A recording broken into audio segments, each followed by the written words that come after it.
ত্রিপক্ষীয় চুক্তি অনুযায়ী নেপাল থেকে ভারত হয়ে বাংলাদেশে বিদ্যুৎ সরবরাহ শুরু হয়েছে। শুক্রবার এক ভার্চুয়াল অনুষ্ঠানে 3 দেশের সংশ্লিষ্ট মন্ত্রীদের উপস্থিতিতে এই কার্যক্রম শুরু হয়। অনুষ্ঠানে বাংলাদেশের বিদ্যুৎ জ্বালানি উপদেষ্টা মোহাম্মদ ফজল কবির খান, ভারতের বিদ্যুৎ বিষয়ক মন্ত্রী মনোহর লাল ও নেপালের জ্বালানি মন্ত্রী দীপক খাড়গা অংশ নেন। নেপাল সরকারের জ্বালানি, জলসম্পদ ও সেচ মন্ত্রণালয় এই ভার্চুয়াল ইভেন্ট আয়োজন করে বলে ভারতের সরকার এক বিবৃতিতে জানিয়েছে।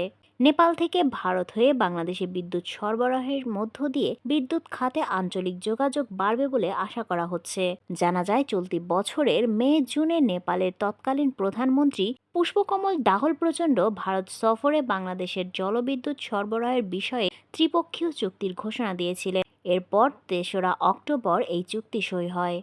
চুক্তি অনুযায়ী নেপাল প্রতি বছর 15ই জুন থেকে 15ই নভেম্বর পর্যন্ত ভারতের ভেতরে সঞ্চালন লাইন দিয়ে বাংলাদেশের উদ্বৃত্ত বিদ্যুৎ রপ্তানি করবে। প্রথম ধাপে নেপাল ভারতের ভেতর দিয়ে বাংলাদেশে 40 মেগাওয়াট জলবিদ্যুৎ রপ্তানি করবে।